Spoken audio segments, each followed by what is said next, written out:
Distinguished viewers, what unfolded yesterday in Washington reveals just how desperate Donald Trump has become in his escalating war against Canada. Just 24 hours ago, on January 29th, the American president issued his most erratic threat yet, a 50% tariff on all Canadian aircraft entering the United States, targeting companies like Bombardier while simultaneously threatening to decertify their jets on American soil.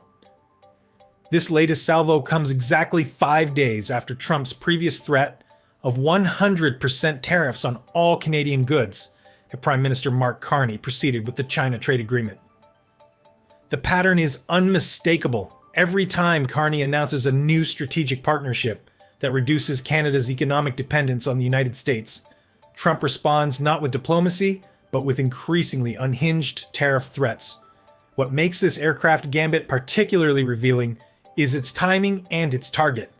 Trump is now attacking one of North America's most integrated supply chains, threatening an industry governed by decades of international aviation agreements, all because Carney refused to back down from his Davos declaration that the rules-based order has ruptured. The sequence of events leading to yesterday's aircraft threat tells the complete story of Trump's unraveling strategy.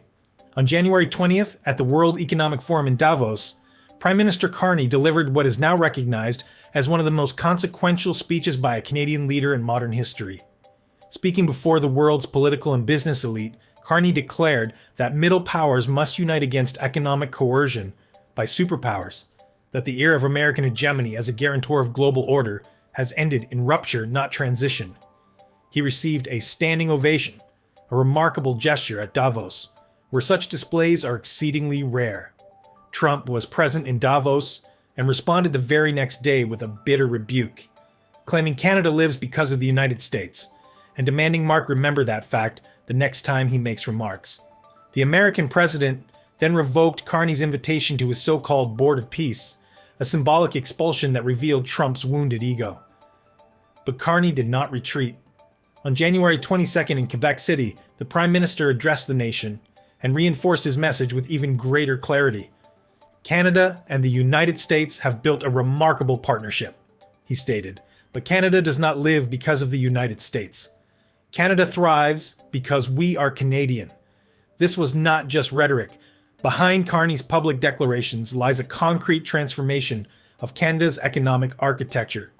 During his trip to China from January 13th to 17th, Carney secured a preliminary trade agreement that lowers Canadian tariffs on Chinese electric vehicles from 100% to 6.1% in exchange for Beijing reducing tariffs on Canadian canola oil and other agricultural products. This deal represents strategic diversification, exactly what Trump fears most. The agreement does not violate the USMCA trade framework as Trump claims, but it does signal that Canada will no longer allow American economic threats to dictate Canadian policy. Consider what this means for American leverage. For decades, the United States has used its market size as a cudgel in negotiations with Canada, secure in the knowledge that Canada had no viable alternatives. That calculation no longer holds. Trump's response to this strategic shift has been a cascade of increasingly desperate tariff threats, each one revealing the weakness of his position rather than demonstrating strength. On January 24th, just 4 days after Carney's Davos speech, Trump posted on Truth Social, threatening 100% tariffs on all Canadian goods if Ottawa proceeded with the China deal. He accused Carney of attempting to make Canada a drop-off port for Chinese products entering the United States, a claim without basis in the actual terms of the agreement. Trump referred to Carney as Governor Carney in that post, a deliberate insult designed to undermine the Prime Minister's legitimacy by suggesting Canada is merely an American province.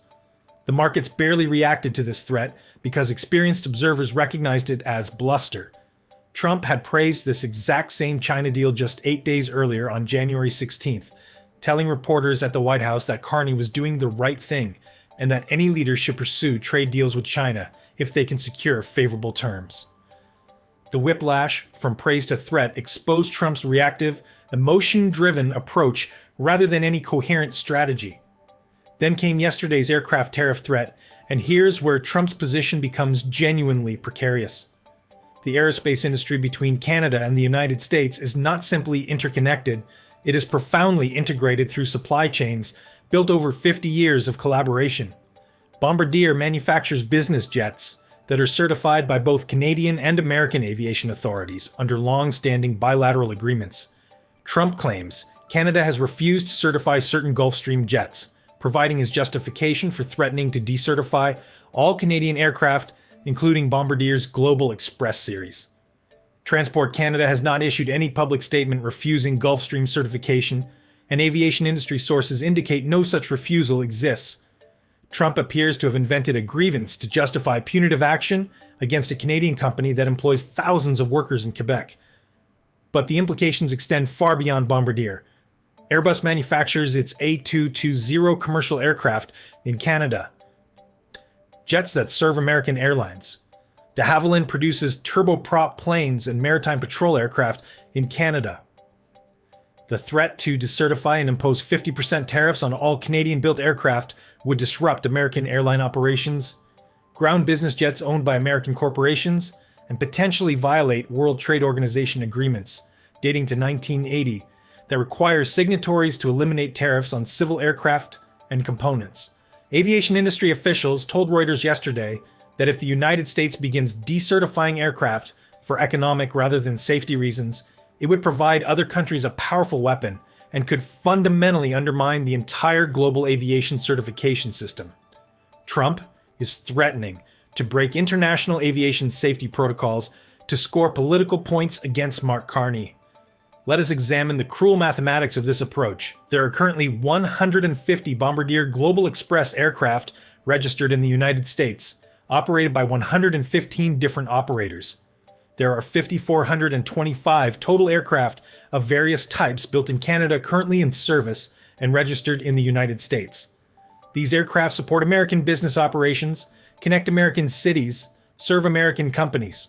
Trump's threat would ground these assets or force operators to pay a 50% premium, directly harming American business interests. Meanwhile, Canada's aerospace sector would pivot to serve the growing Asian, European, and Latin American markets that Carney has been cultivating through his aggressive trade diplomacy. The irony becomes even more stark when we consider timing. The USMCA trade agreement that governs North American commerce comes up for review this summer. Trump's Treasury Secretary Scott Bessent warned Carney just yesterday that picking a fight before these negotiations is unwise. Yet Trump himself is the one escalating tensions with arbitrary threats that violate the spirit and potentially the letter of USMCA provisions on integrated manufacturing. Trump's defenders argue he is simply using American economic power to protect national interests, that threatening tariffs is standard negotiating leverage. This argument collapses upon examination of outcomes.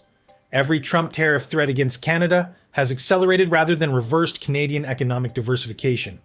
Before Trump's escalating threats, Canada directed approximately 75% of its exports to the United States.